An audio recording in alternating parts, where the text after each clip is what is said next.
negative way in Judaism. For instance, we can include women empowerment, gender equality, land distribution, equal employment opportunities, among other factors. However, because of Judaism, cultural perspective, views and norms and values, we cannot forget that because of that, it is impossible to challenge solutions which are faced by women in Judaism. So for instance, first and foremost, we can take note of that. If we can implement women empowerment, what is women empowerment? Women empowerment is the ability to educate women and the girl child that it is possible for them to be educated. It is possible for them to start their own business.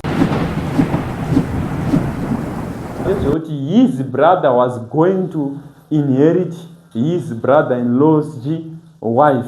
Vaita mwana kana pakaita mwana musikana futi vaita mumwe kusvika paitwa mwana mukomana anozowanikwa nzapo wechipfuma iyoyo nenyaya yekuti hakuna gender equality. So to wipe away all these problem yekuti vana vacho hamuri kuzvara vasikana munovazvara muvashungurudza futi andika tinofanira kungoziva kuti a girl child is equivalent to a boy child andika.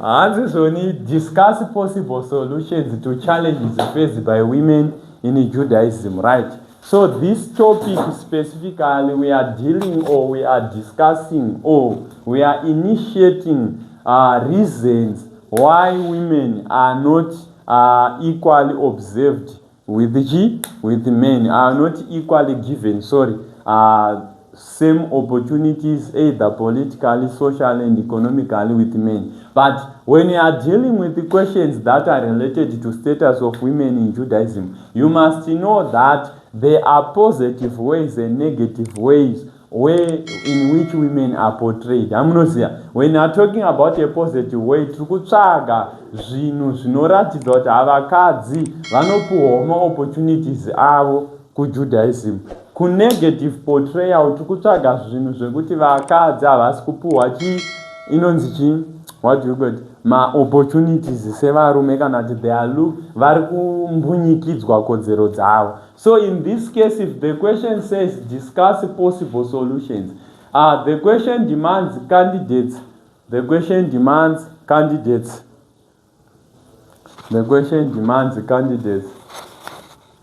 The question demands candidates to show the possibility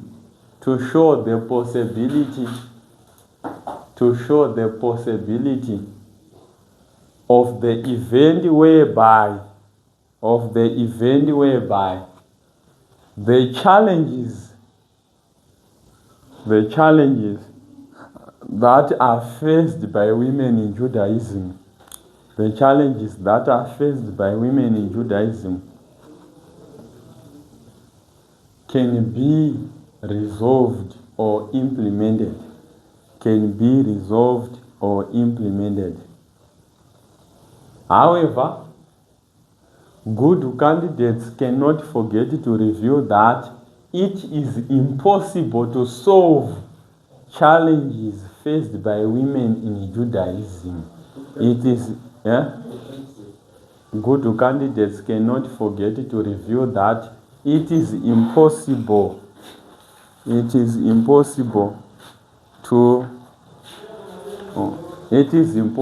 to solve problems faced by women in Judaism.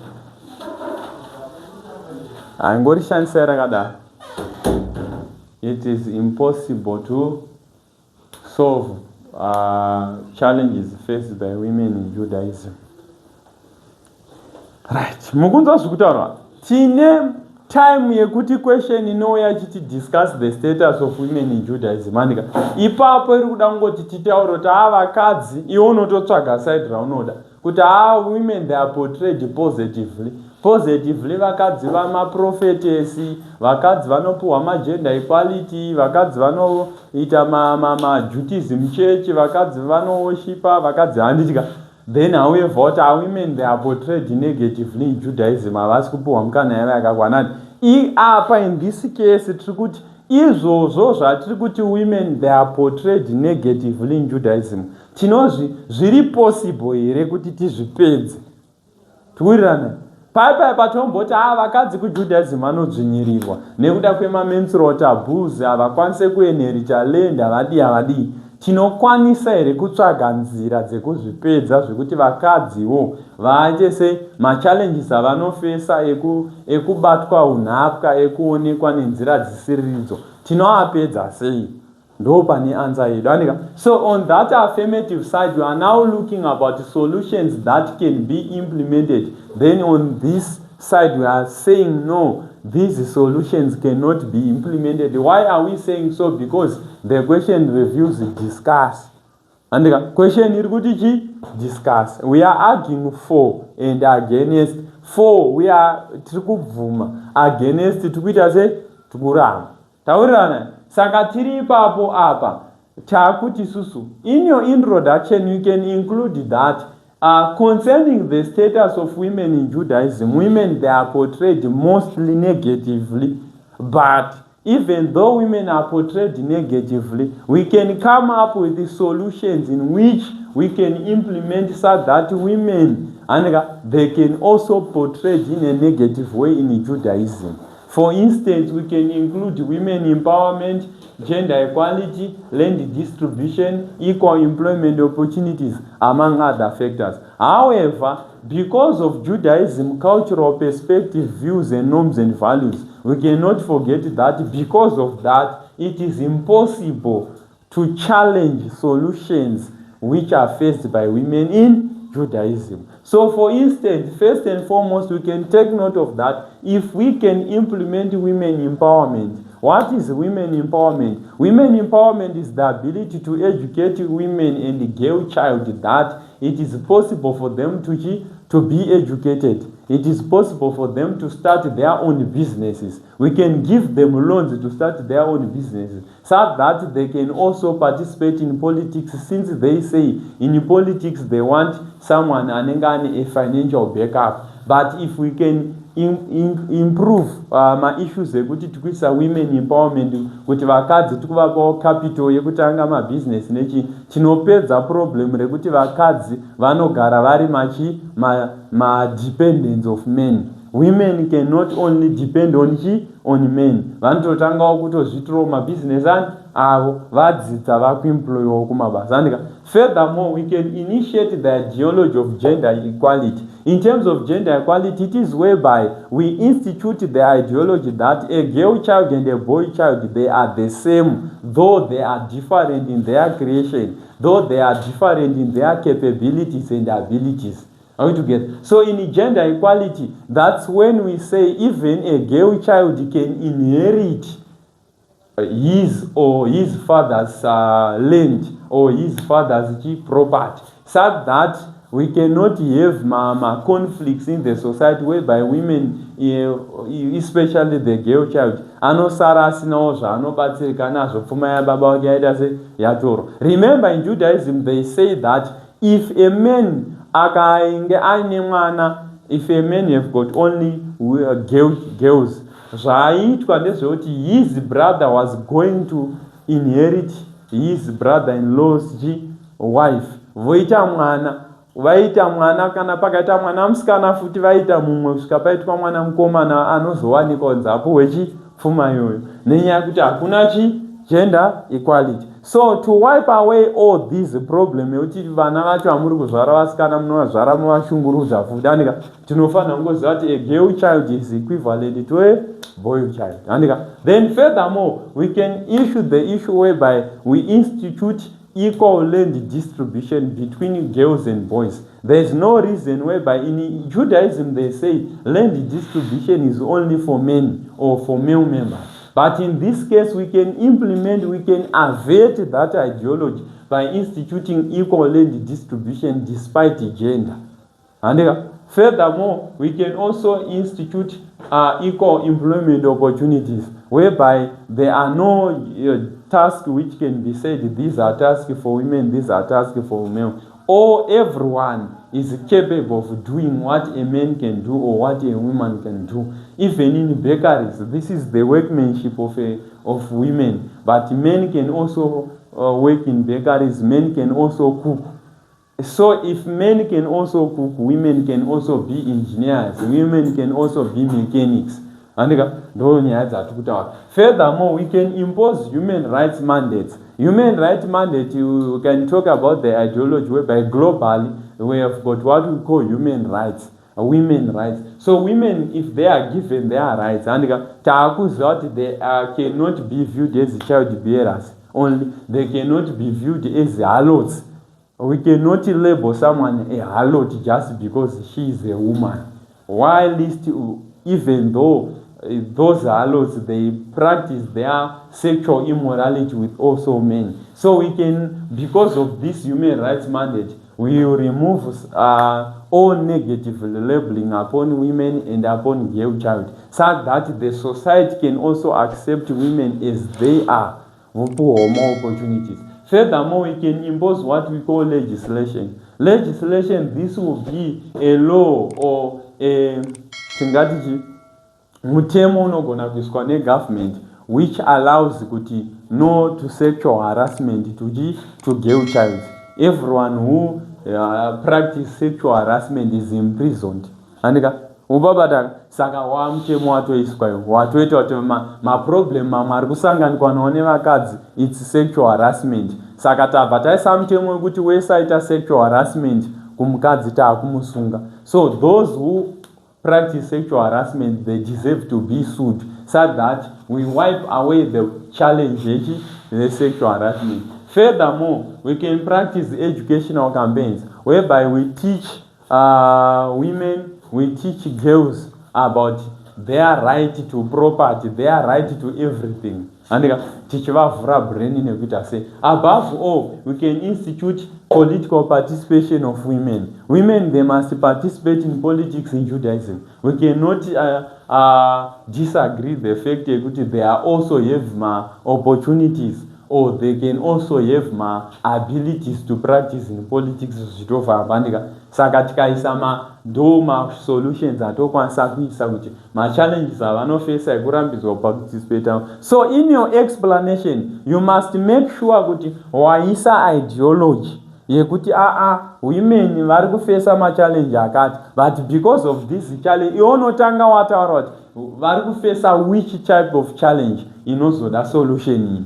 Haungotange nekubayirira solution. You start by explaining the problem first. Yavafesa wobva waisa solution yako. Problem first, solution next. Problem first, solution next.